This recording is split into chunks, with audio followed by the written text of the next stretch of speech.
morning, everyone, and happy Saturday. My name is Kelly, and this is another weekend of Clarinets, Cats, and Coffee.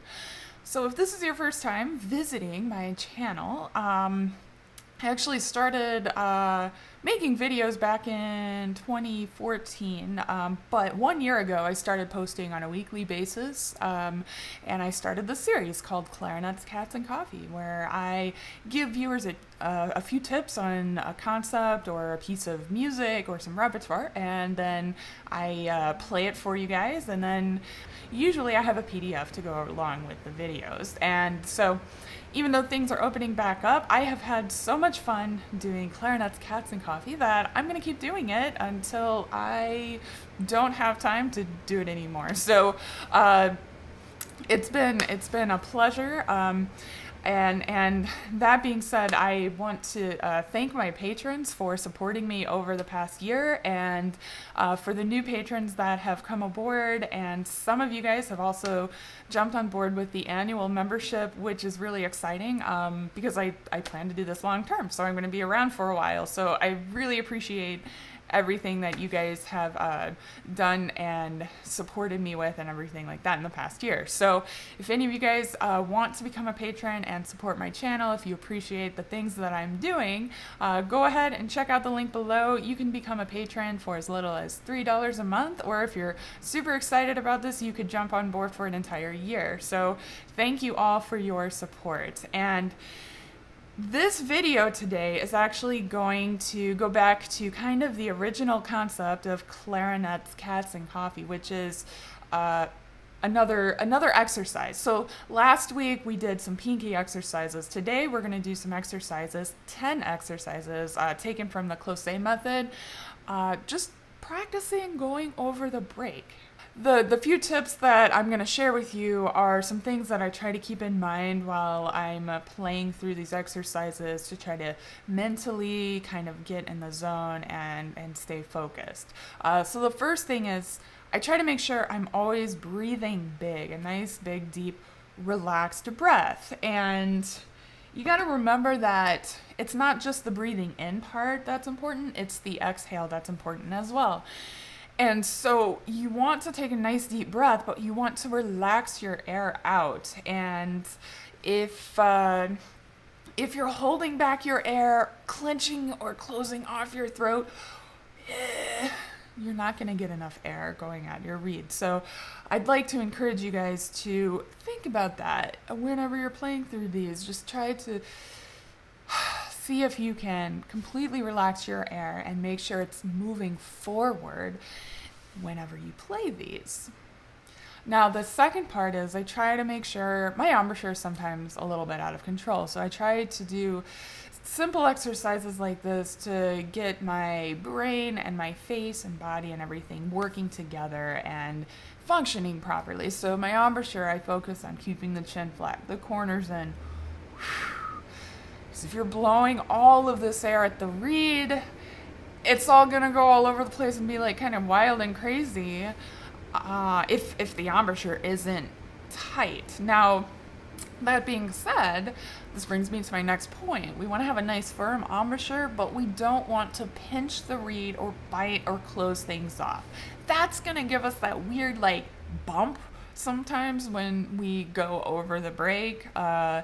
And it can make everything sound a little choppy. So the goal here is to get a smooth transition from the lower notes to the higher notes and back down. And so if you can keep your face the same, keep your air the same, lots of wind, really firm but not pinched off embouchure, the notes are going to come out nice and clear and beautiful. And the next part of this whole setup that goes like just right into embouchure and air is to make sure that when you blow that the air is fast. And over here we play with high tongue position to help keep the air concentrated and fast. Although there are many different methods, none of which I teach. I teach high tongue position. So keep the tongue high, keep the wind fast, take a big deep breath and relax, and everything will come out beautifully. Now, technically speaking, with the hands and fingers, I try to keep everything really close. Now, a lot of times when we go over the break, I will see, folks, you know, they press the A key and all of their fingers want to travel up here just to press this one key, okay?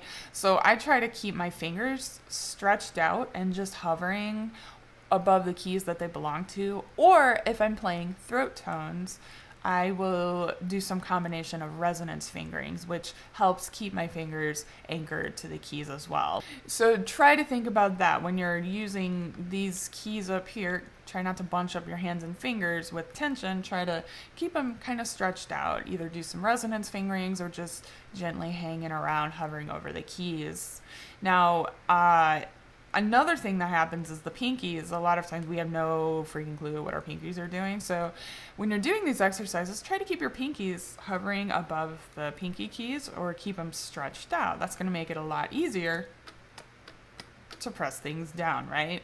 And lastly, you want to have the right kind of grip with your fingers, right, on the instrument. So you don't want to press so hard that like your knuckles invert and you're like all tense and locked up, right? But you don't want to press so lightly that the holes don't actually get fully covered. You'd be surprised by how many advanced, you know, pretty good players will like not really press hard enough, and they'll wonder why they sound bad when they go over the break. Well, make sure that the fingers are firmly set, but not so hard that they become tense and locked up. So it takes a little bit of practice to try to find the right balance of what sounds good and what feels good.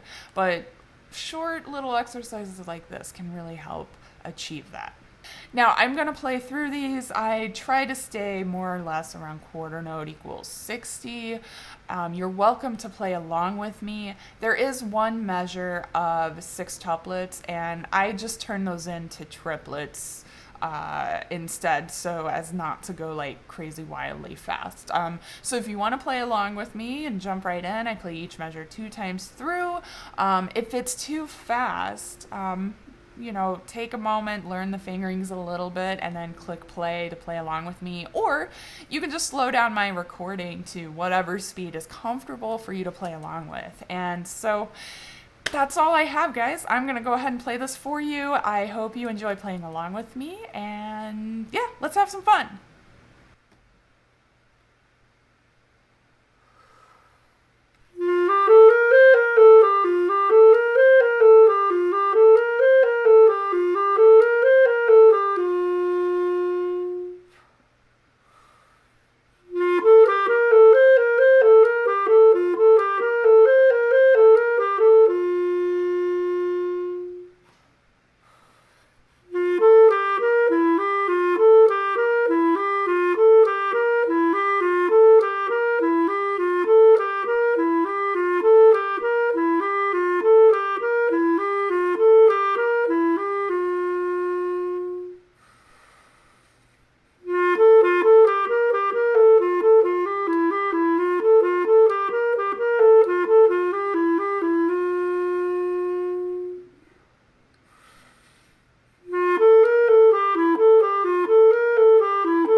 guys, I hope you had a good time. I really enjoy those nice, meditative, beautiful sounding break exercises. So that's all I have. I hope you guys have a wonderful weekend, a good rest of your week, and as always, happy practicing.